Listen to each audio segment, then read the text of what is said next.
Bien, vamos a comenzar nuestra clase. Primero que nada quisiera partir que vamos bastante bien en mi programa original. Hay cosas que debiera modificar y actualizar, pero está viendo efectivamente el programa sigue un buen orden. Entonces, ¿dónde vamos solo para convencer los que van bien las cosas? Bueno, hemos visto leyes de, como ven acá, leyes de Newton. Hemos aprendido a escribir muchos de estos tipos de problemas. También ya introducimos la noción de trabajo-energía. Ok.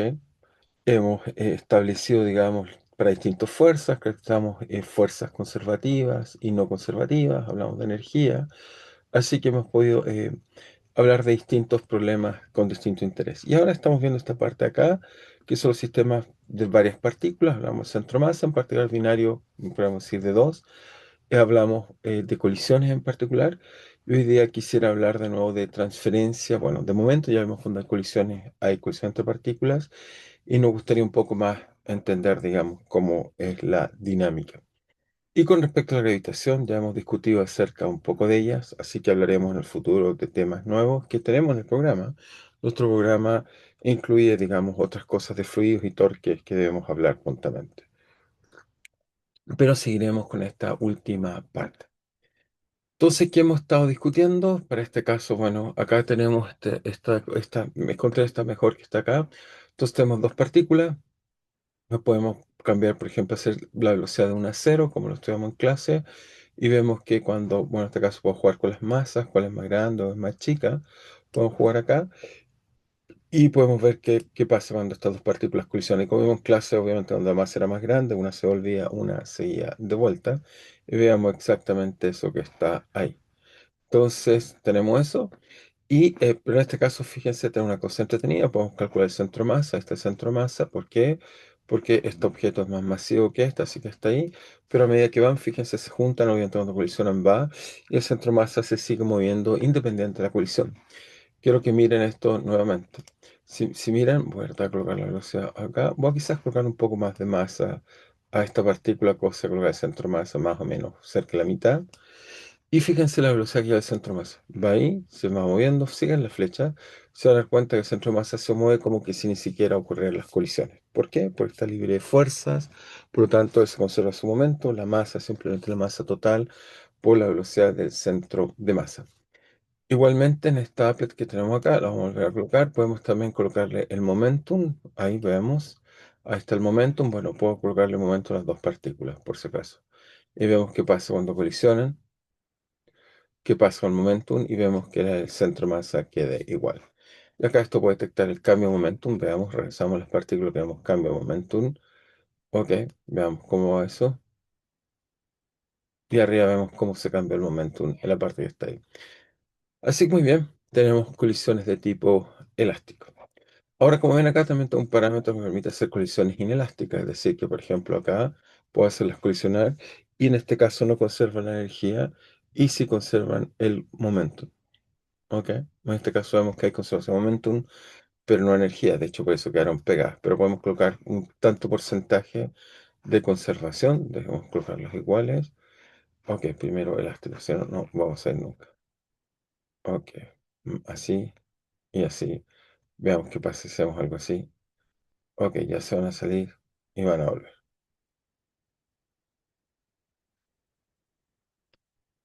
No, no, mejor así.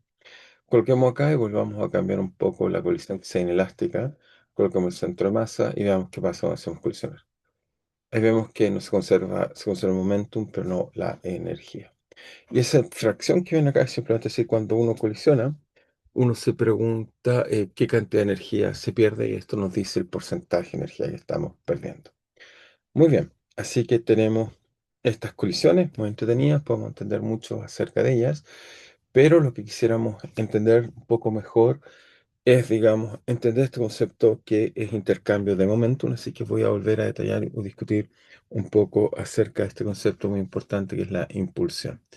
Entonces, permítanme colocar acá y analicemos este concepto que es importante, que es la que llamamos la impulsión. Ok, ahí sí. Ujú. Entonces, bien, hemos estado discutiendo, bueno, aquí en particular hablamos de colisión, hicimos varios cálculos para contar la velocidad en caso de colisión elástica e inelástica, y vimos que en el péndulo de Newton podíamos aplicar esta idea interesantemente. Pero lo que quisiera analizar entonces es que, notar bien entonces, que el centro masa, si quieren verlo, se mueve constante, pero hay algo interno que está cambiando que ocurre cuando hay colisión. Entonces, quiero que volvamos a discutir este concepto importante o analizar lo que lo llamamos la impulsión. Entonces, ¿cuál es la idea? Bueno, la idea es que obviamente hasta ahora lo que he estado haciendo es que les mostré que por un cierto t, llamémoslo menor que un cierto t0, entonces tenemos que la condición inicial es que tenemos una partícula acá, se mueve a una cierta velocidad y después tenemos otra partícula acá. Para muchos de los cálculos supuse que me puse en sistema como el que estaba quieta, no cambia nada, usemos ese, está acá. Y después de cierto otro instante vemos que la partícula se mueve hacia acá, esta tenía masa m y esta m, y esta también se mueve hacia allá. Esto es para t mayor que t0. Por lo tanto, y como vimos recién, solo mostrar que el centro masa, veamos que el centro de masa se mueve con velocidad constante y después acá el centro masa se sigue moviendo con exactamente la misma velocidad constante, que es la masa total, por la velocidad de, en este caso, el centro de masa, que se mueve con velocidad v0 o una velocidad que hay que calcular. ¿Ok?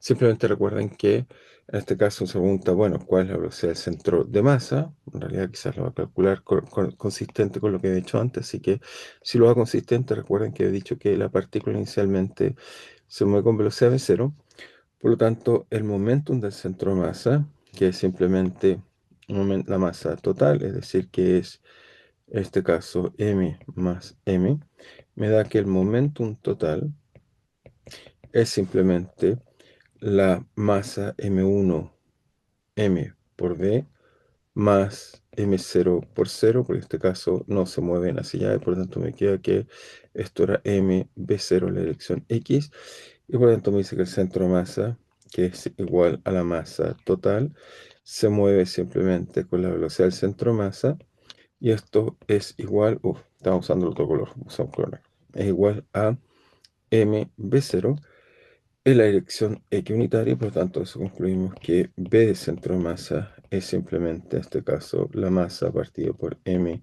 más M B0 en la dirección X. Con esa velocidad se está moviendo el centro de masa. ¿Ok? Entonces vemos que el centro de masa se mueve con esa velocidad sería la velocidad que traté de colocar acá como velocidad del centro de masa. Muy bien, tenemos la velocidad en que se propaga el centro de masa. Pero lo interesante, o todo lo que queríamos discutir, más bien está que es que en t igual t0 hay colisión. Y esto significa que en t igual t0, tenemos un objeto acá, tenemos que un objeto entra en contacto con otro objeto. Y en ese instante ocurren cosas interesantes, que lo que ocurre es que esencialmente uno diría, bueno, los objetos se colisionan, entonces en t0 entonces hay colisión, los objetos. En realidad, ¿qué es lo que hacen los objetos? Si los objetos se están moviendo, en los objetos hacen dos cosas. Al moverse y colisionar justo en instante, intercambian momentum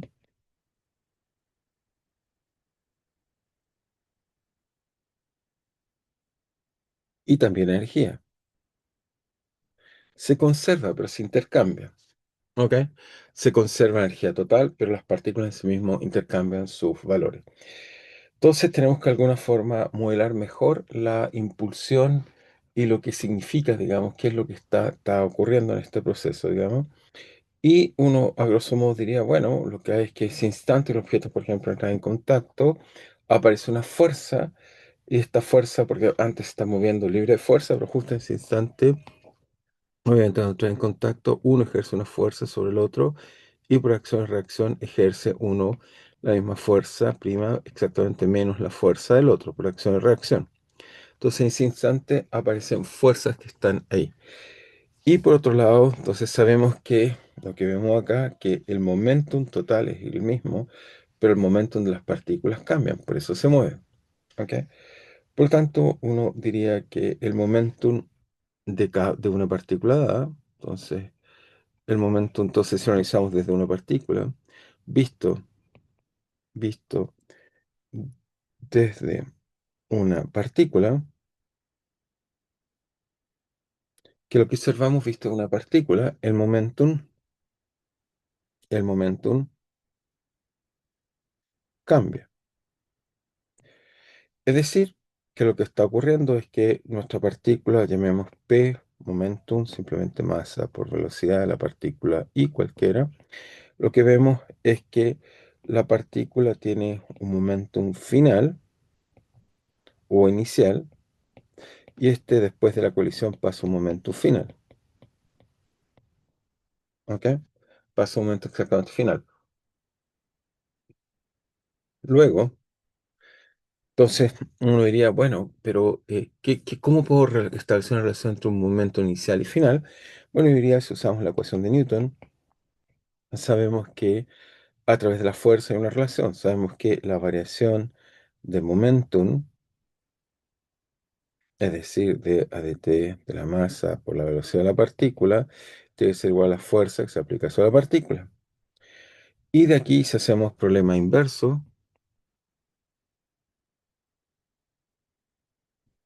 ya aprendimos que hacer el problema inverso, eso nos quería simplemente que P en T más delta T debería ser igual a P de T más delta más F en T por delta T.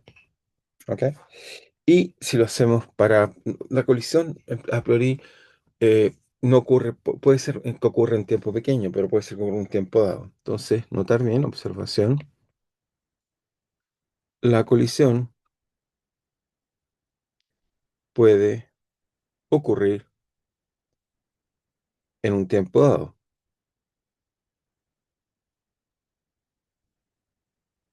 Un tiempo dado y finito, típicamente finito, es decir, no finito. Los cuerpos no continúan colisionando, pero este tiempo puede ser suficientemente grande. En muchos de los ejemplos que estudiamos, por ejemplo, dejamos caer un objeto, por ejemplo, este está acá sobre el piso o sobre mi mano, vemos que esa colisión es casi instantánea, un tiempo suficientemente corto. Usualmente el tiempo de colisión es corto, pero aún así no es instantáneo, pero no infinitesimal. Salvo que modelemos eso como algo infinitesimal. Por tanto, eso nos queda que PDT en general, o el momentum final, si lo dijéramos así, quizás es más correcto decirlo de esta forma, si decimos que el momentum final menos el momentum inicial, eso debería ser igual simplemente entonces al área bajo la curva de F de T. Ok, entonces, si conociéramos la fuerza, calculamos el área bajo la curva, y este proceso, por supuesto, debería ocurrir entre un T. Obviamente, si está en T0, debería ser algo que sea un T, justo en el instante de la colisión tenemos T, un cierto T más un delta T. O si quieren, un T grande que da cuenta del periodo en el cual ocurre esta colisión. ¿Ok? Entonces, solo para ilustrar, entonces uno se preguntaría, ¿qué es lo que está pasando? Bueno, la idea que uno se imagina es que esta fuerza, por supuesto, de esta fuerza de colisión, entonces tenemos que colocar fuerza de colisión o colisión. Muchas veces decimos que es rápida, pero veámosla quizás mejor. Tengo un pequeño video para ilustrar un poco mejor la cosa y entenderla un poco más clara. Entonces, si volvemos acá, que eso debería estar donde está. Acá.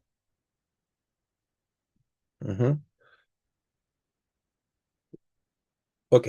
Entonces, ¿qué es lo que tenemos en pantalla? En este caso, vamos a ver algunos test de colisiones para entender un poco mejor qué es lo que está pasando. Ahí vemos la colisión.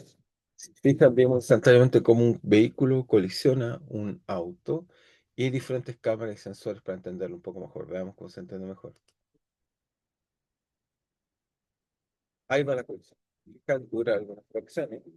La auto colisiona y podemos ver, digamos, un instante que ocurre la colisión. Por supuesto, como ven aquí hay muchos daños. Miren ahí cómo va cortando. Sacan casi con un cuchillo, cortar algo así como una mantequilla. Esos son los instantes que usaríamos de colisión. Entonces la pregunta es, ¿cómo uno esperaría que sea la fuerza? Esto visto dentro del auto, también podemos ver el suelto. Vemos la colisión por dentro, está lleno de presencia para entenderlo. Fíjense este caso, este está por el lado, también simplemente ilustrar un poco cómo resiste. Ahí vamos a la colisión. Si se fija, la colisión no es completamente instantánea, pero la cual ocurre, deforma el objeto y bueno, y hace lo que tiene que hacer. Fíjense.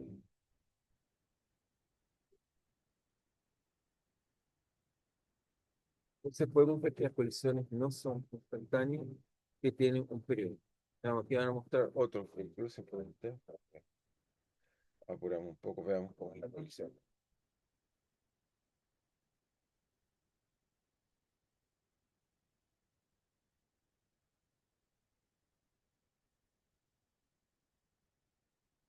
Bueno, entonces nos sirve un poco ver, bueno, un poco entender la seguridad, pero sobre todo nos permite entender cómo tratar de generar bien este proceso judicial. Como vemos ahí, se va deformando. Y después los objetos se salen. Miren exactamente de lado.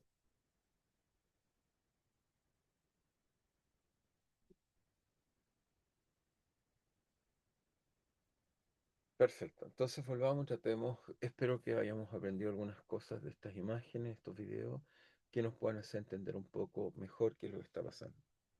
Entonces lo que vemos acá es que efectivamente tenemos esta fuerza de colisión que a partir de lo que acabamos de ver, en realidad tiene algunas cosas interesantes que deberíamos decir. Entonces, como cuál, lo primero que deberíamos decir es que, bueno, si tuviéramos que graficar la fuerza, la imagen sería así. Típicamente nos imaginamos que el objeto va a colisionar en cierto instante de tiempo, o digamos, o la fuerza es máxima en ese instante de tiempo. Quizás eso es más correcto, coloquemos acá T0 y nos imaginamos acá que está un gráfico de la fuerza. Lo que nosotros esperamos es que si graficáramos esta fuerza, voy a colocar quizá un color distinto, la fuerza entonces mientras está ocurriendo esta colisión debería ser cero acá, pero cuando ya nos acercamos a este instante de cero empieza a aumentar, ocurre la fuerza y después decae y se abre. Eso fue más o menos lo que vimos en el impacto. Veamos que la fuerza no es que ocurre en un instante fijo, no es que la fuerza, o sea, uno va a tender muchas veces a pensar que es la forma correcta, es decir, una fórmula de esa fuerza, un modelo, es que uno diría que simplemente es cero y solo en ese instante hay fuerza y después no hay. Pero como vimos, es un poco más complejo y efectivamente esta área bajo la curva que estamos viendo aquí nos podría dar en este caso el cambio de momentum está por esta área bajo esta curva que está acá. Entonces esto nos estaría dando algo así como el cambio de momentum en el sistema. Nos voy a dar este delta P o si quieren momentum final menos momentum inicial. Entonces, tratemos de modelar un poco más correctamente qué sería realmente una colisión, digamos, porque si no, claro, uno dice, bueno, ocurre rápido, pero estamos despreciando muchas cosas. Entonces, ¿cómo dar cuenta bien de lo que pasa realmente en una colisión? Entonces, primero voy a insistir, modelos simples de esto o la forma usual, por ejemplo, cuando dejamos caer el problema de Galileo, subo a ilustrar. Dejamos caer un objeto, tomamos un objeto, lo dejamos caer bajo el efecto de la gravedad, supongamos que a una altura h, entonces pensamos que el objeto cae y rápidamente después de caer, simplemente pensamos que el objeto rebota y pensamos que entonces en este caso sería T0, tendríamos T justo cuando T0 golpea y esto un T mayor que T0 cuando el objeto ya se está alejando.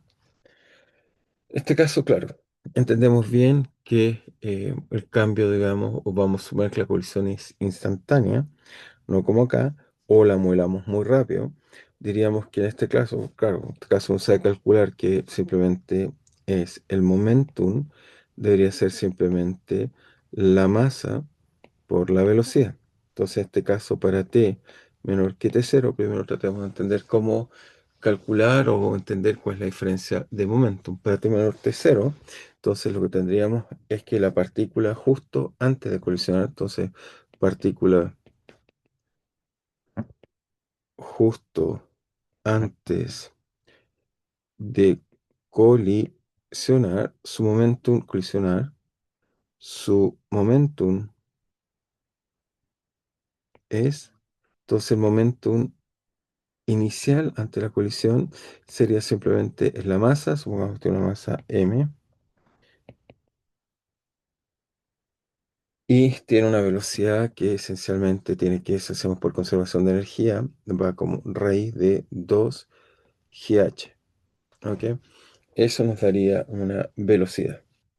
Y en la dirección, por supuesto, si tenemos que un sistema de coordenadas, colocamos un sistema que llamemos y hacia acá X, en la dirección entonces diríamos que es unitario.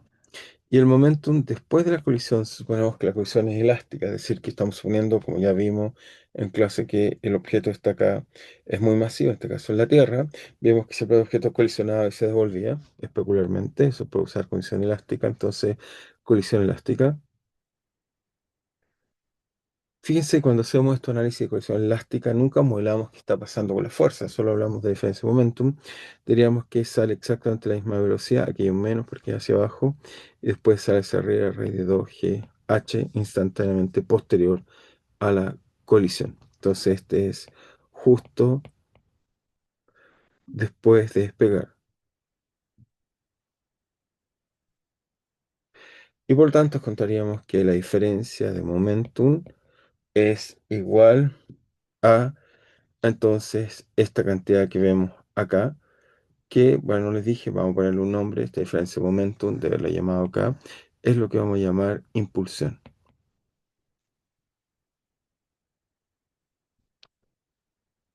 Entonces, hacer la diferencia de momentum, que la calculamos como simplemente esta integral, si consideramos una fuerza de colisión, la que llamamos impulsión.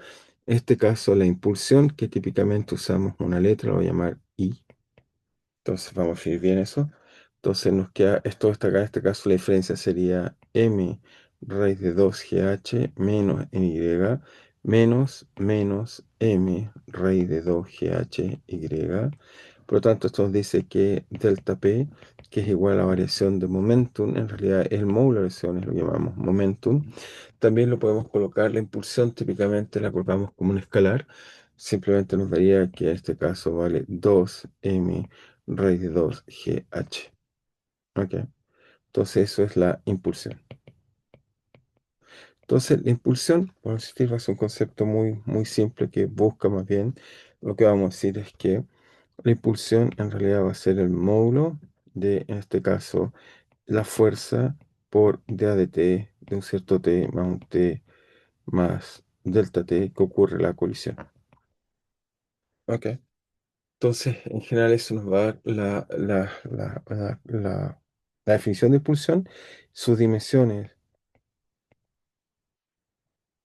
por supuesto, es que es variación de momento, pero tiene unidades de momento, no sé qué tiene unidades de kilogramos, entonces hacer kilogramos metros por segundo.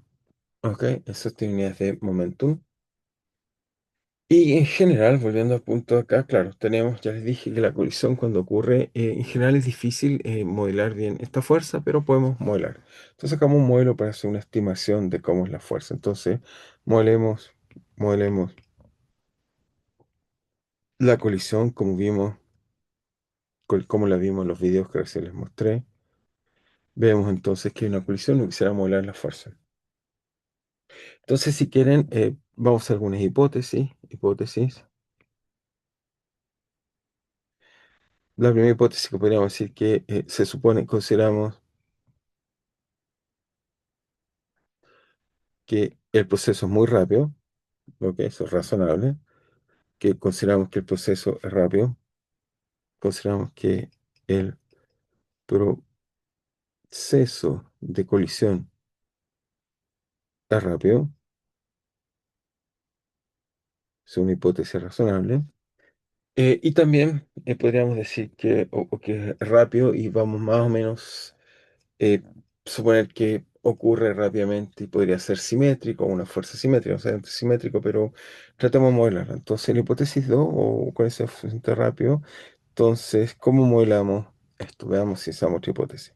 Entonces, yo diría que colocamos hacia acá el tiempo, hacia acá colocamos T0, momento que más bien vamos a considerar que voy a definirlo como el máxima fuerza, más bien, no que el momento empieza la colisión, sino el momento que la colisión es máxima. T0, vamos a decir T0, momento de máxima colisión, máxima fuerza en la colisión. Entonces, si quieren hacia el eje vertical, colocaríamos hacia acá. Vamos a colocar la intensidad de la fuerza. Y lo que esperamos entonces es que si el proceso es corto, esperamos que entonces en T0 menos un epsilon, donde epsilon es muy pequeño, infinitesimal, y T0 más epsilon, lo que uno esperaría es que esencialmente este proceso, lo que nos diría es que hacia acá es cero. Acá, solo aquí se le empieza a levantar la fuerza, llega acá y decae. Y después decimos que es cero. O sea, está en este periodo es donde está la colisión que acabamos de ver. Ahora, por simplicidad, obviamente, como vimos en la colisión, pues es más complicado que esto, pero es difícil, se necesitan muchos vectores, es un problema difícil, así que vamos a tratar de modelarlo de forma un poco simplificada que nos permita hacer cálculos, qué es lo que está pasando en el momento de la colisión. Entonces, para hacer eso, voy a simplificar esto y vamos a modelar esto simplemente como algo más conocido. Por ejemplo, de acá a acá podríamos decir que es una especie de parábola que viene y se cancela ahí. Entonces, eso va a ser simplemente modelo. Vamos a modelar esto un poco más simple, pero bueno, no podemos hacer algo mejor porque es muy difícil, va a depender de problema a problema, va a depender un poco de los materiales, exactamente cómo se deforman. Y eso, claro, hace que esto sea difícil, como modelar en forma universal. Pero entonces vamos a decir que esta fuerza, vamos a decir que F de t, o su módulo en realidad, lo que nos interesa, a fuerza, vamos a suponer que va a ser simplemente, ¿qué cosa? Va a ser F0, va a ser uno menos que uno, vamos a tener que simplemente modelarla justo como colisiona. Así que debería ser algo así como uno menos que F sería el máximo, por lo tanto, cuando t es igual a T0, t menos T0, lo elevamos al cuadrado, muy bien, y por supuesto cuando es igual nos da eso que está ahí, y para que esto nos dé algo que sea máximo, entonces también lo debería dividir por el momento que ocurre este periodo de colisión que está acá, que lo estoy llamando epsilon. Así que deberíamos colocar acá, aquí este cero y este es epsilon sin t cero. Entonces lo dividimos por este tiempo y para que quede unidades dimensionales debería ser algo así. Es decir, que esto hay. Entonces, cuando tenemos es menos en realidad, porque queremos restar. Queremos que esto cuando t sea cero, ¿sí? Queremos que efectivamente cuando t es igual a t0, eso es máximo y después decae, por lo tanto empieza a crecer. Muy bien. Eso nos haría una curva como esta. Y cuando, obviamente, y esto para t, nos damos un intervalo, t entre t0 más epsilon, t0 más epsilon y t0 menos epsilon. Aquí nos queda un poco, déjenme achicar esto un poco para que podamos quedar un poco mejor. Ahí sí, ahí sí. Entonces nos quedaría, dejo que un poco mejor. Esto sería T0 menos epsilon y acá este cero más epsilon. ¿Ok?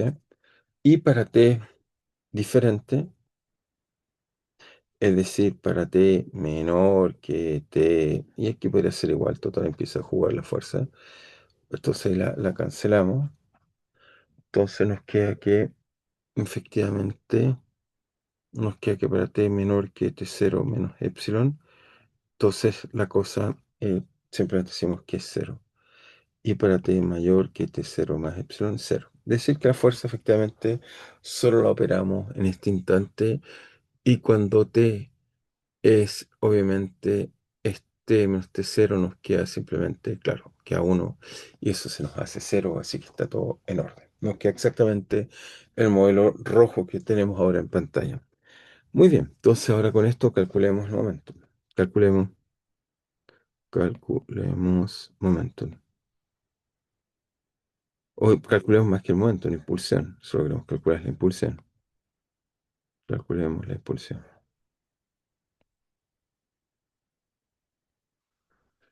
Entonces, calcular la impulsión, ¿qué hacemos acá?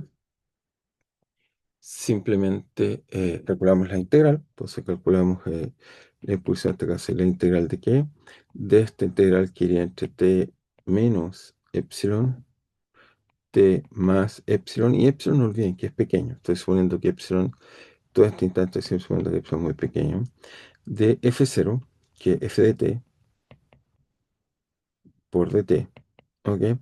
Obviamente la fuerza, estamos pensando está en una dirección dash, supongamos x, así que lo sacamos hacia afuera, así que nos queda igual a x de este t menos t0, y después le tomamos el módulo a este impulso, lo podemos colocar como una cantidad vectorial, pero lo que nos interesa es el módulo. Y aquí nos quedaría f0 por 1 menos t menos t0 partido por epsilon al cuadrado. Muy bien, dt. Me falta un dt. Bien, así que nos queda esto que está acá. Bueno, lo primero que vamos a hacer es que esto lo podemos escribir, entonces sacamos el módulo, si quiere la impulsión, y nos queda que esto va a ser, el primer término simplemente es esto, el área bajo la curva de una función constante, que es f0, menos f0 constante, si lo escribir afuera, de t menos epsilon de t más epsilon de qué, de t menos t0 partido por epsilon cuadrado al cuadrado de t. Muy bien. Entonces, como ven aquí, uno puede hacer esto que está acá, muy simple. El primer término acá simplemente de t no depende, así que eso es lineal. Así que me queda i igual f0 evaluado, llamemos simplemente tau evaluado en t menos epsilon, t más epsilon. Y la segunda me queda menos f0. Ahora, como todo lo estoy definiendo respecto a eh, to cero, me habría convenido mejor colocar mi sistema, mi origen aquí. Habría sido mucho más natural haber colocado mi origen en ese lugar. Ahí lo llamamos tau, o sea, cuando es cero. Así que esto acá lo podría llamar tau, y su área con respecto a tau. Y en ese caso simplemente me quedaría que las integrales sean un poco más simples, digamos. En este caso sería simplemente colocar eh, estos límites, sería simplemente tau. Tengo que preguntarme qué cosa en epsilon llega de menos epsilon a epsilon de tau cuadrado partido por epsilon cuadrado de a de t. Muy bien. Y resolvemos esa pregunta. Nos queda que simplemente i vale f0 de tau más t más epsilon menos t menos epsilon, así que sale 2 epsilon. Y lo otro es me pregunto, ¿qué primitiva nos hace dar algo al cuadrado? Entonces uno dice, bueno, la única forma de dar al cuadrado es que esté al cubo, así que esté al cubo tercios partido por epsilon, evaluado en menos epsilon y más epsilon. Ujú. Y eso nos da entonces que la impulsión que da el sistema simplemente es f0, factor de que, cuando esto vale epsilon, me queda epsilon al cubo, menos epsilon, me queda menos epsilon al cubo, me queda más. Así que esto me queda entonces 2 epsilon menos, en este caso que me queda f0 de epsilon partido por 3, y como dije queda 2 veces. ¿Ok? Nos queda eso exactamente que está ahí. Y ahora calculamos eso. Simplemente eso es correcto, ¿está bien? Y ahora me queda entonces factor común de 2 f0 epsilon de 1 menos un tercio. 1 menos un tercio es 3. Entonces 3 menos 1, 2. Así que me queda 2 por partido por 3. Así que finalmente me da 4 tercios de f0 de epsilon. Y eso más o menos me está diciendo lo que está pasando en el sistema. Muy bien. Entonces me dice que la impulsión, ahora sí, tratemos de entender esto.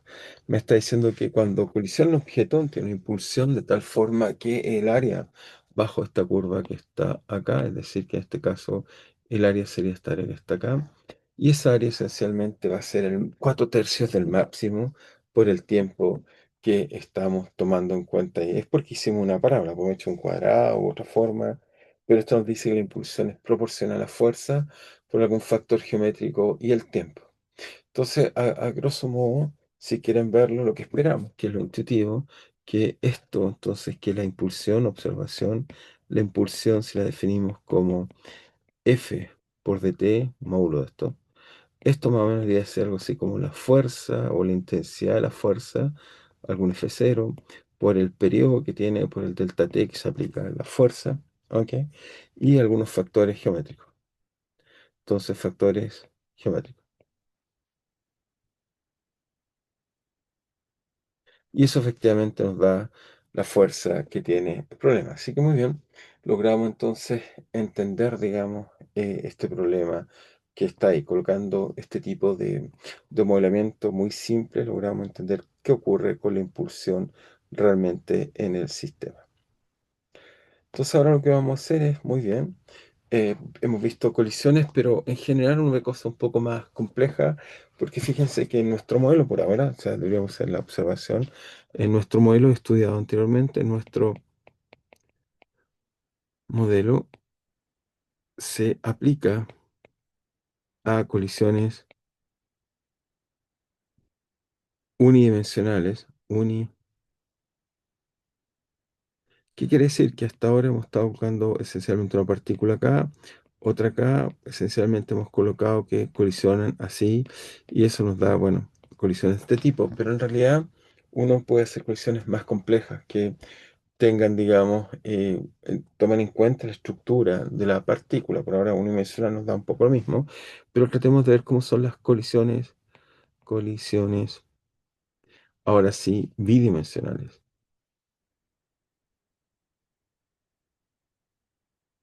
Es decir, estamos viendo las colisiones en dos dimensiones,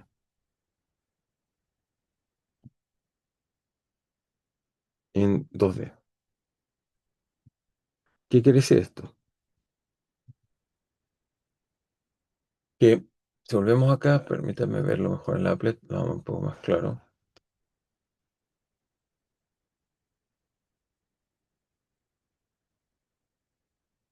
Ok, creo que acá. Volvemos al laboratorio, pero esta vez déjenme volver hacia, digamos, cargar la página, ok, y la vemos un poco mejor. Entonces, fíjense aquí, esta es lo que estamos viendo hasta ahora. Estamos viendo colisiones unidimensionales, vemos que están perfectamente al centro, van y rebotan. En este caso, bueno, tiene paredes, cuando digo las paredes, rebota, digamos. Pero ahora volvamos y ahora tenemos que cambiar a colisiones bidimensionales, en dos dimensiones. Entonces, este caso que está acá, muy bien, ilustra esto. Por ejemplo, si yo coloco una partícula hacia acá y otra hacia acá, bueno, estoy colocando paredes, digamos, que al colisionar, digamos, chocan con las paredes, chocan como un objeto de gran pared, así que se vuelven. Es como tener una mesa de pool. Entonces veríamos ahí que van las partículas. Entonces, como se fijaron en este caso, no colisionaron, no fácilmente. Aquí todavía no, por aquí ya no puede colisionar, bien ahí. Entonces la pregunta es, ¿cómo hacemos ahora las colisiones como las que vamos a ver prontamente? Ahí quizás las va a colisionar. Ahí sí. Ahí colisionaron bien. Y colisionaron varias veces, de hecho. Entonces, ¿qué quiero hacer con eso? Es que si yo coloco una partícula, primero que nada voy a colocar una, me la permite, la voy a colocar acá. Y esta la voy a colocar quieta porque me voy a colocar el sistema de ella referencia. Y la otra me voy a colocar acá. Entonces, fíjense, si yo coloco una partícula en cualquier dirección, cualquiera sea, siempre me puedo colocar el sistema de que veo una cero y la otra está en una dirección cualquiera horizontal. En este caso, si se ven, no debiera haber colisiones. Bueno, vemos que el centro masa, de hecho, veamos que no hay colisiones.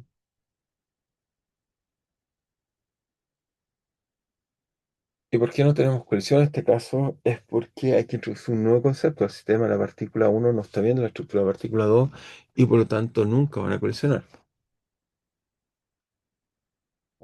De hecho, nos puede mostrar las trayectorias. Vamos, si se ve algo. Ahí va la trayectoria.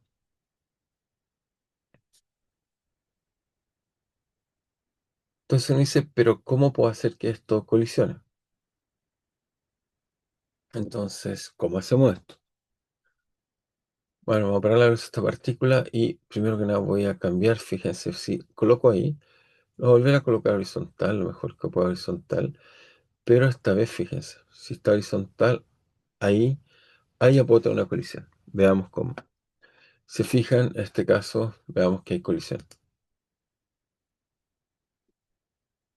Ahí le alcanza a pegar y una sale lanzada en una dirección y otra sale lanzada en otra dirección y aquí no tiene una colisión, fíjense. Y vean cómo va el centro masa. Veamos que entonces si hay colisión, pero para colisionar, no sé si se dieron cuenta, vamos a reiniciar. Lo que hice fue algo importante, fue que coloqué, ok, el sistema que ven ahí. Eso me permite darme cuenta si hay colisión o no. Ok, me va a permitir contar si hay colisión o no. Ahí claramente va a tener una colisión, pero ahí también va a tener colisión. Ahí fíjense, ahí casi no tengo colisión. Veamos. Ahí vemos una pequeña colisión. Entonces, veamos, tratemos de introducir, tratar de explicar cómo poder describir estas colisiones bidimensionales que parecen ser un poco más complejas que las que habíamos estudiado antes. Pero veamos que no, veamos que se puede resolver bastantes cosas. Entonces, lo primero que, como vimos, digamos, hay que, entonces, primero que nada, las partículas, en este caso, en una dimensión podríamos crear partículas puntuales que colisionan, pero en dos dimensiones no podemos porque la probabilidad de dos puntos colisionan el espacio es cero. Así que lo primero que vamos a hacer es que en una dimensión, en un D, las partículas pueden, pueden ser puntuales y tener colisión. Entonces nos imaginamos, imagínense algo así, como yo imagino una recta aquí, tomo una recta y coloco una partícula aquí, puntual y otra acá. Entonces esta tiene masa m y esta m, y no hay problema, podrían colisionar sin ninguna dificultad. No obstante, en dos dimensiones es importante que si son dos puntos en dos dimensiones,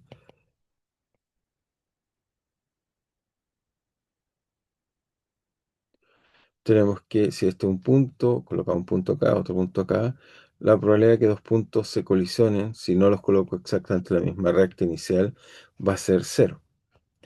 Entonces, ¿cómo tomar en cuenta cuando se ocurren las colisiones en realidad? Es que hay que tomar en cuenta la estructura que tiene la partícula. Entonces, en realidad las partículas tienen un tamaño y los modelamos a primer orden como discos o esferas. Es decir, que colocamos una partícula, pero imaginamos que tiene un tamaño, colocamos otra partícula y nos imaginamos que tiene otro tamaño. ¿Ok? Y las hacemos colisionar una con respecto a otra. Cuando hacemos esto, bueno, lo primero que vamos a decir varias cosas. Voy a colocar esto un poco más acá para que quede mejor la idea. ¿Ok? Cuando hacemos esto, entonces lo primero que hay que tomar en cuenta es lo siguiente. Voy a colocar un poco más acá. Es que siempre yo me puedo, igual con lo mostré antes, colocar un sistema Galileo, si somos una velocidad v, me puedo colocar en este sistema de referencia que veo que el objeto de masa m tiene una velocidad cero. Siempre voy a colocar el sistema de referencia para calcular un poco mejor y más fácil entender las colisiones. Lo segundo es que puedo yo escoger como un disco la dirección de mi sistema de representación y siempre puedo colocar esto otro en la dirección horizontal. No hay ninguna ambigüedad en eso que estoy haciendo. Siempre lo puedo escoger en la dirección, porque si no está en la dirección horizontal, por ejemplo, si uno dijera, bueno, déjeme copiar estas partículas y volver a hacerlo acá para entender lo que quiero decir. Entonces alguien podría decir, ya, pero es que lo que pasa ahora es que imaginémonos que los coloco acá, que la partícula acá, su velocidad en realidad está, ok, están ahí las partículas, pero la velocidad del segundo es así. No hay ningún problema. Lo que estoy diciendo, si es así, entonces cojo mi sistema de coordenadas de tal forma que sea así, y ese sería el sistema que usaría para escribir esas partículas que están ahí. Lo que usaríamos ese sistema de representación. Ok, siempre puedo ver la partícula así. ¿Y por qué esto es importante? Porque como esto se mueve con velocidad, se mueve con velocidad uniforme, siempre puedo hacer una extensión de la línea recta que tiene esto, y esto me da entonces una línea recta así. Ujú. Y por otro lado, si siempre que tengo esa línea recta hago una paralela que pasa por el centro de lo otro, tenemos esto. Y por lo tanto, lo que podemos ver es que si la distancia, entonces si la distancia, esta distancia llamémosla, usualmente se llama b. Si la distancia B es, fíjense, supongamos que la M tiene un radio ρ y la otra tiene un radio r. Entonces, si B es menor que la suma de menor o igual a la suma de R más ρ, entonces hay colisión.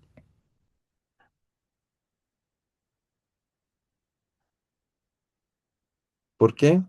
Porque se pueden dar cuenta que si tomo este objeto está acá y así lo puedo mover, lo puedo mover, lo puedo mover, lo puedo mover, ¡paf! Y va a colisionar.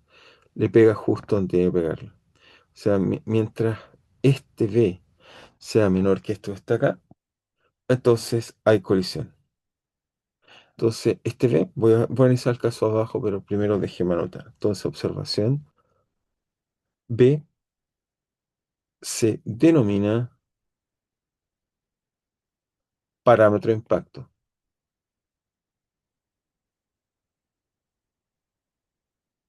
¿ok? Y B, vuelvo a insistir, tiene que ser menor que la suma de los radios para tener colisión. Pero ¿cómo lo calculé? Voy a volver a explicarlo y lo hacemos, lo escribimos. Entonces, fíjense, en este caso acá me está diciendo, voy a colocar quizás en verde la trayectoria. Entonces uno toma la partícula, el centro masa, y simplemente traslada cómo sería la trayectoria de la partícula. Después tomo una paralela, pero ahora que pase por el otro, por la otra, por el otro centro, por el otro centro, la otra partícula, y la dibujamos. Entonces aquí tengo esta L1, está esta L1 y esta L2, y lo que digo que L1 es paralelo a L2. Estas dos rectas son paralelas por construcción. Y lo que hacemos es que a partir de eso podemos determinar B. B es la distancia entre las dos líneas paralelas que se obtuvieron como la continuación de la recta. En este caso, claramente no tenemos colisión porque B es mayor que los respectivos radios. Entonces anotemos esta idea importante. Entonces, notar bien. Entonces, ¿cómo construimos esto? Entonces, fijamos una partícula gracias a la libertad de sistema de referencia inercial. Eso por un lado.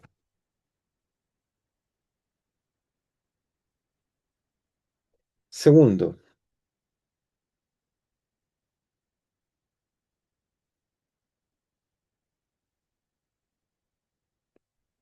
segundo, lo que tenemos es que,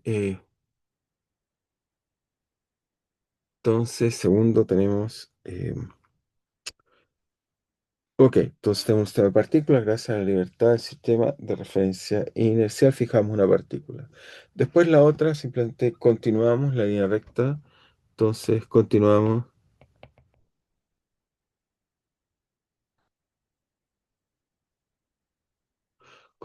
la línea recta imaginaria del movimiento de la línea recta imaginaria de la primera partícula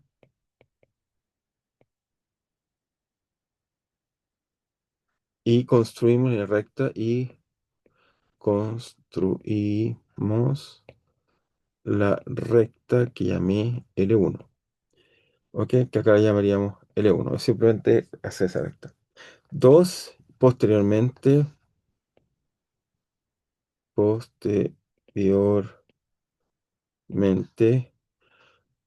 trasladamos paralelamente esta recta al centro, a la posición central de la partícula 2. Posteriormente, trasladamos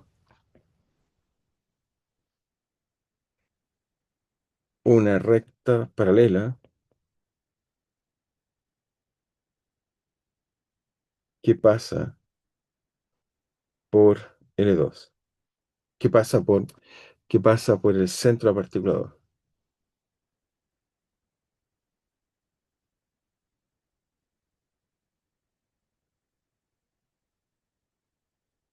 o M en este caso. Y luego la distancia entre esta recta es el parámetro de impacto. Luego, la distancia entre rectas es el parámetro de impacto. Muy bien. Y como vemos, solo hay impacto, solo tenemos impacto en la medida que este parámetro sea, como ya vimos, menor o igual, en este caso, a R1, perdón, R más ρ. Entonces, eso es lo primero que vamos a aprender. Lo segundo que vamos a aprender es, voy a volver a copiar esta imagen, lo hace un poco más simple, es que nos va a introducir algunas cosas interesantes.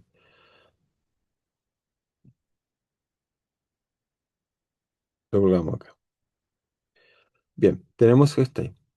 Lo segundo es que entonces yo puedo tomar este objeto que está acá y lo voy a copiar acá. O sea, si lo tomo, solo voy a tomar este de acá y lo voy a copiar acá.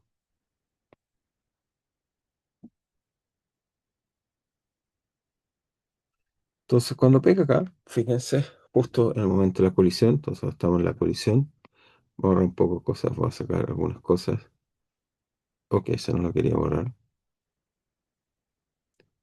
Ese sí quiero borrar. Muy bien. Entonces, lo que tenemos ahora, esto es justo en el momento de la colisión. Eso ocurriría en la colisión. Sería exactamente el momento de colisión. Y entonces lo que hacemos en ese momento de colisión es que fíjense que esto de aquí a acá podemos formar un ángulo. Acá, que lo puedo colocar acá, que voy a llamar phi. Y este ángulo está formado por esta distancia de aquí a acá, que vale ρ, y esta r. Entonces este ángulo va a ser importante porque me va a decir entonces el momento de colisión que una partícula le pega a la otra, qué es lo que pasa. Entonces primero entonces me dice que tenemos que definamos este ángulo simplemente es por trigonometría, fíjense esta distancia aquí vale b, por lo tanto encontramos que este ángulo vale simplemente es seno de phi vale b partido por la hipotenusa que es r más ρ. Entonces ya tenemos este ángulo importante, digamos, que nos va a dar, digamos, caracteriza un poco la colisión. ¿Por qué? Bueno, entonces este ángulo que siempre nos encontramos así, el parámetro, bueno, si el parámetro de impacto lo medimos, conocemos los radios y con eso podemos determinar el phi que debería pasar. Y el phi lo que va a pasar es que esencialmente va a decir que cuando hay una colisión, la partícula va a ser entonces esencialmente eyectada en esa dirección. ¿Por qué? Porque la fuerza, cuando apliquemos fuerza, a ver, justo una fuerza acá, entonces viene esta partícula acá, pero el punto que está acá. La fuerza no puede ir en cualquier dirección, porque se aplica en cualquier otra dirección, deformaríamos el objeto. ¿Qué es lo que le pasa al auto? El auto se deforma, es porque es como cuando cortamos una mantequilla, entramos en el objeto. Pero la única forma que supongamos que no hay penetración de un objeto sobre el otro es que la fuerza en el momento de contacto salga, esencialmente se aplique solo en la dirección, se aplica, bueno, puede ser o radial o tangencial. Pero en este caso, se fijan, cuando las partículas chocan, la fuerza más bien va a ser radial, la fuerza que se va a tener que la Rusia, entonces esperamos que más bien lo empuje hacia abajo. Veamos un segundo en la applet para que quede claro esta idea y que estamos correctamente diciendo lo que esperamos. Entonces, si volvemos acá, quiero que miren el momento de la colisión. En este caso, fíjense, lo extiendo ahí. Efectivamente, voy a colocar ahí para que haya colisión. Entonces, vamos, avanzamos, vamos a ser lento, voy avanzando. Y en el momento de la colisión, fíjense, ahí va, todavía no va, ahí va, ahí va, ahí va. Ahí. Fíjense ahí, justo cuando pega, la partícula se lanza en esa dirección, solo porque no hay penetración de un objeto sobre otro objeto, si no habría formación. Así que la fuerza no puede ser en cualquier dirección, tiene que ser o tangencial o radial. Si fuera tangencial, una partícula saldría lanzada en esa dirección, lo que sería extraño. Lo que esperamos más bien es que con una fuerza, en este caso, perdón, una fuerza radial que empuja el disco hacia abajo. Y eso es lo que vemos y eso es lo que vamos a modelar. Entonces tomamos en cuenta que la fuerza en este caso va a ser simplemente radial. Entonces esperemos que aparezca muy bien. Entonces anotamos esta observación importante o hipótesis. Suponemos no hay penetración de los objetos. Como no hay penetración de los objetos, entonces la fuerza en la colisión será en la dirección radial. Será en la dirección radial. O la partícula haciendo una fuerza de dirección radial. Y la otra, en partícula, va a tener que salir en otro ángulo que va a estar determinado, por supuesto, por las conservaciones de energía y momento. Así que la otra, si la volvemos a copiar, esperamos que va a salir lanzada en otro ángulo acá, que voy a llamar por ahora teta, perdón, que era cuenta de una dirección y la otra dirección. Aquí vamos a tener entonces ese salto en una, o sea, en una saldrá hacia phi y la otra sale en teta. Entonces, anotamos esta idea. Luego, partícula, partícula inicialmente en reposo,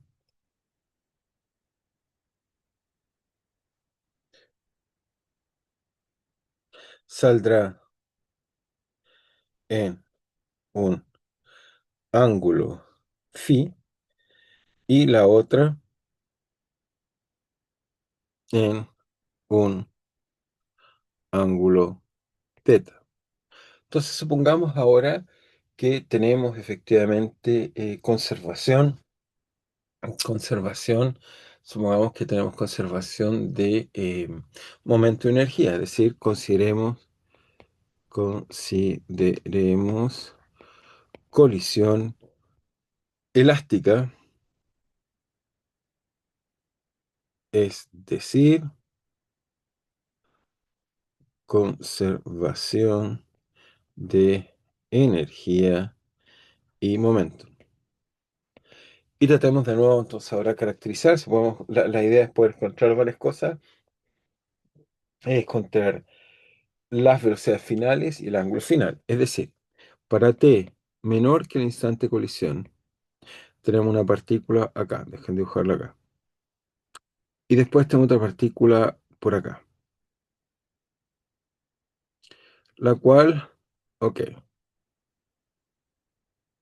la cual sabemos que entonces va, bueno, siempre trata de trasladar para entender bien el ángulo, la trasladamos mentalmente, ahí. Entonces esto nos va a decir que le va a pegar y nos va a generar un ángulo hacia acá, phi, que lo puedo definir también con respecto, sin problema, al centro masa que está acá, phi. Y la otra partícula saldrá entonces con un ángulo hacia acá que estoy llamando teta. ¿Ok? Entonces eso va a pasar en el momento de la colisión. En t igual t0, tenemos ese instante y lo que sabemos es que después va a existir de la colisión. Entonces para t mayor que t0 tenemos que la partícula está acá. O sea, la partícula, perdón, la partícula después de t0 son simplemente las colocamos acá. Lo que tenemos después de t0 es que hay una que se mueve hacia acá con una cierta velocidad, llamémosla, bueno, siempre esto pusimos masa m y está m, entonces sale con velocidad m y la otra sale con velocidad hacia allá bm. Entonces tenemos que varias incógnitas en esta, ¿cómo determinamos toda esta? Bueno, hay cosas que son conocidas, la velocidad inicial, suponemos que vale v0. Entonces, incógnitas son bm, son Vm mayúscula y phi. Por eso construyo los vectores respectivamente. Y, perdón, teta, no phi. Phi es conocido. Phi es simplemente, ya dijimos, tiene que ver con el cociente del partido de impacto, partido R más, en este caso, R. Entonces, y teta. Entonces, luego escribamos las condiciones para resolver este problema. Entonces, por un lado tenemos conservación de momentum. Para conservación de momentum tenemos dos cantidades. Tenemos un sistema de referencia, obviamente un sistema simple referencia, un sistema de referencia, así que lo voy a colocar acá, es X e Y. Y entonces se llama referencia en X, que tenemos como condición inicial. Bueno, tenemos que la partícula inicial, la única que se mueve es la m mayúscula, así que es m por v0. Y después de la colisión, la partícula de abajo, o sea, la partícula de arriba se mueve ahora con masa m, con velocidad bm, pero en X hay que proyectarla con este ángulo que está acá. Está aquí, se mueve así que la proyecto hacia acá. Por lo tanto, su proyección me daría en este caso simplemente, al proyectarme aquí es coseno de teta. Y la otra me da m, bm, y la proyección también en este caso me da con el phi, así que eso puede ser coseno de phi. Muy bien. En Y tenemos que en Y inicialmente la partícula por construcción no se mueve, así que eso es cero, así que nos queda cero. Y la primera partícula se mueve m, bm. En la dirección Y, lo que tenemos acá es que se mueve hacia acá, y por lo tanto acá tiene que ser la proyección hacia acá, así que tiene que ser seno ese ángulo, hacia arriba, seno. Y la otra en phi es lo mismo, pero fíjense que está apunta hacia abajo, así que su proyección es negativa, así que eso me da menos m bm por seno de phi. Así que tengo dos ecuaciones y tengo tres incógnitas, que me falta una ecuación más, que es la ecuación de la energía. La ecuación de la energía me queda entonces que es, es m v0 al cuadrado medios igual a qué? A m bm al cuadrado medios más m por Vm al cuadrado medio. Por supuesto, ahí simplemente es la energía cinética, por lo tanto, sumo las energías antes y después de la colisión y me da estas relaciones que están acá. Entonces, subrayamos estas relaciones porque son útiles, van a ser útiles para calcular. Entonces, aquí tenemos una, dos y tres. Y pongámosle números, es una buena idea quizás. Coloquémosle uno, dos y tres. Entonces, a partir de uno, que es lo que nos conviene, podemos contar a partir de 2. Entonces, a partir de ecuación 2 que podemos despejar de aquí, podemos contar cuánto vale, de la ecuación 2, perdón, podemos escribir cuánto vale en este caso Bm. Entonces, o Bm mayúscula, entonces nos queda que Bm, entonces eso va a implicar que Bm vale simplemente, cambiamos de signo, me queda m partido por m de seno, me queda seno de teta partido por seno de phi por, en este caso, b sub m. Entonces, esta es la primera relación que encontramos que nos da ya una solución, una relación entre b, m y m. Entonces, usamos las otras ecuaciones para encontrar algo. Entonces usamos la ecuación uno y al final usamos la ecuación 3 que es la más difícil. Entonces ecuación, porque es cuadrática, nada más que por eso. Entonces usando uno que tenemos que m b0 es igual a m bm coseno phi más m por bm, coseno también de phi, por bm. Pero bm la sacamos de acá, vale m partido por m, muy bien. Me queda m partido por m, seno m, seno de teta partido por seno de phi por bm mayúscula. Y por lo tanto, tenemos algunas cosas que podemos simplificar. Por ejemplo, el m lo sacamos de todos lados, este de acá también, y nos da una relación más simple, nos dice que b0 es igual a, igual a qué? A bm coseno de teta más, este caso nos queda m seno de teta coseno de phi partido por seno de phi. ¿Ok? Eso sí está todo bien. Debería quedarnos efectivamente eso que está ahí, coseno de phi, seno de phi. Está bien. Entonces nos debería quedar una expresión como esta. Con eso tenemos una relación de, si conociera phi, y porque phi es conocido, teta no es conocido. Si conociera teta, entonces podría de ahí despejar cuánto vale, y todo esto, por supuesto, multiplicado por Bm. De ahí divido, entonces tengo entonces de acá, si quieren, Podemos dividir y de acá descontar, digamos, cuánto vale BM. BM simplemente valdría BM, valdría seguido por él. Me queda, ¿por qué hay un M? No, no debería quedar ningún M, ya simplifiqué todos los M. Ahí. Me queda esto. Entonces me queda que vale B0, factor común, seno de phi, partido por simplemente coseno de teta más seno de teta por coseno de phi. Eso es lo que nos valdría, digamos, si quisiéramos sacar. Entonces de ahí tendríamos una nueva expresión. Tendríamos, ya tenemos Vm en función de teta y Vm, y tenemos Vm en función de teta. B0 es un dato, así que solo falta encontrar una razón para teta y el problema lo tendríamos listo para poder resolver y decir cosas. Entonces para eso usamos la otra ecuación. Volvemos, usamos la otra ecuación. Entonces, ¿cuál más? Entonces usamos ahora, usando la ecuación de energía, usando la ecuación para la energía, que es la ecuación, en este caso 3, que nos queda, nos dice que m, b0 al cuadrado medios, es igual a m, bm al cuadrado medios, ¿ok?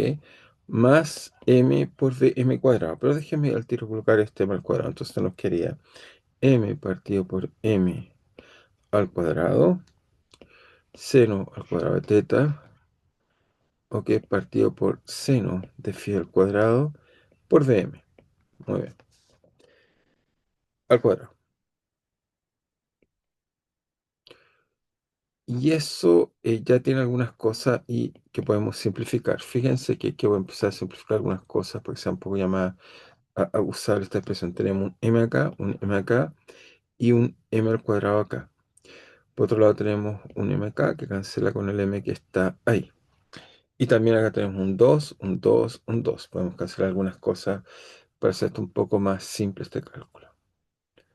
Entonces nos queda así. Acá, vamos acá. Entonces, ¿qué nos queda? Y este es B0. B0 por otro lado es lo que calculé acá. Entonces podemos usar esta expresión que está acá.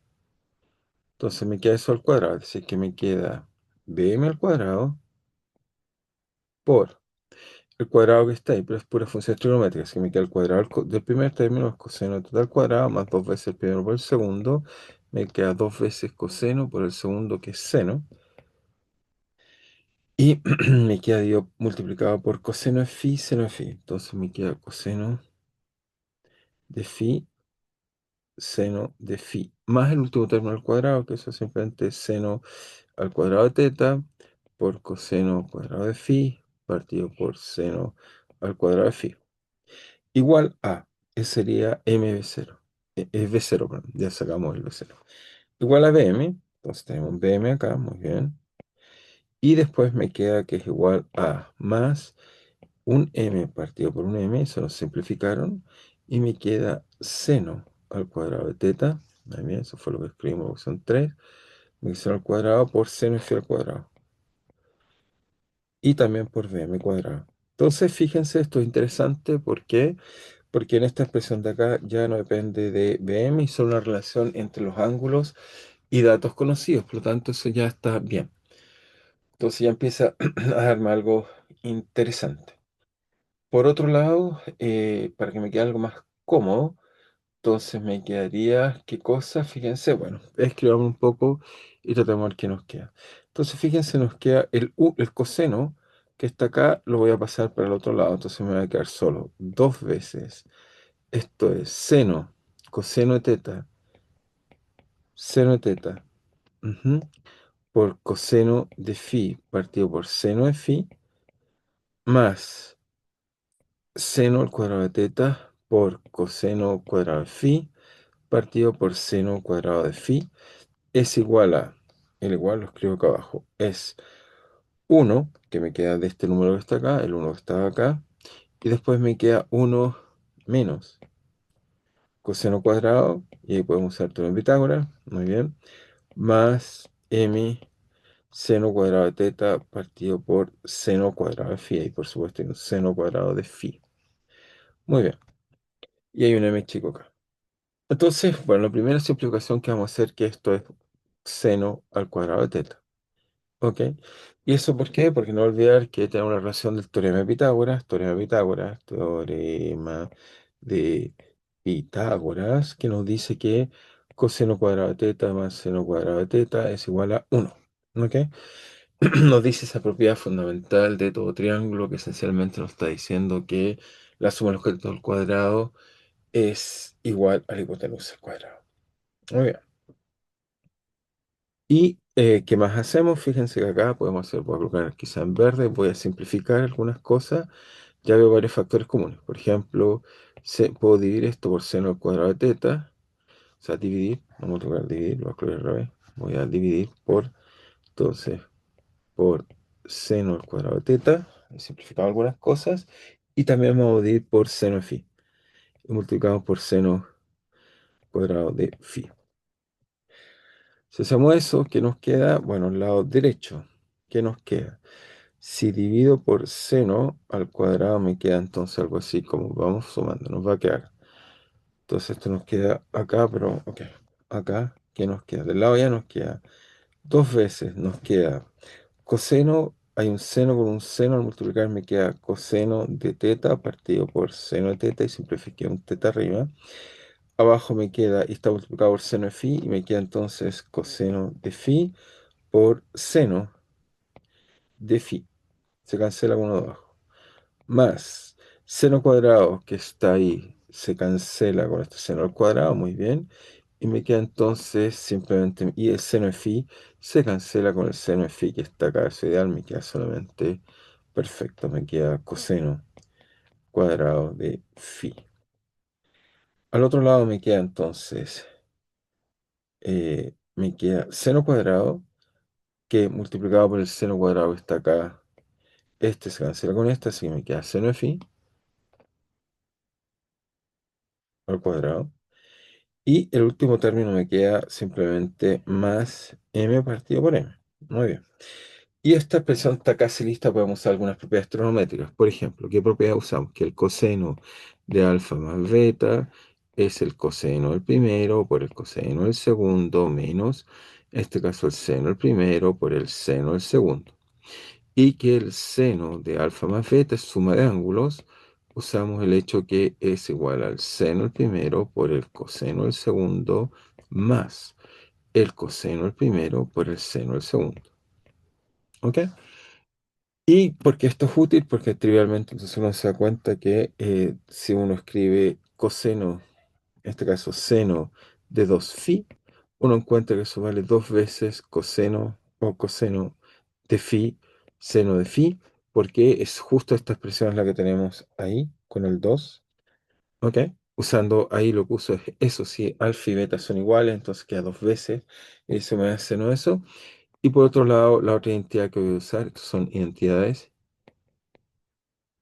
La otra identidad que voy a usar es trigonométricas. Y la otra identidad trigonométrica que voy a usar es la siguiente, es de que vamos a decir que en este caso si tomamos coseno de 2 phi, vale coseno por coseno, así que me queda coseno cuadrado de phi menos seno cuadrado de phi. Y eso es justo lo que tengo también acá, salvo el signo. Entonces esto vale, el primer término me queda, bueno, coseno partido por seno es tangente, me queda tangente de teta es lo que está ahí, es coseno partido, es seno partido por coseno, eso es 1 partido por tangente, así que me queda al revés, lo voy a escribir bien. Entonces eso hasta ahí es simplemente me queda que seno de 2 phi partido por tangente de teta. Cuando paso el coseno cuadrado al otro lado menos el cuadrado, eso vale menos, simplemente vale menos coseno de 2 phi. Ujú, más m partido por L. M partido por M. Y ya está. Esto me entrega la expresión que quería encontrar. Encuentra que tangente del ángulo vale simplemente que los espejos divididos por acá vale seno de 2 phi partido por m más m menos coseno de 2 phi. Muy bien. Este es el resultado correcto. Está perfecto el resultado. Muy bien.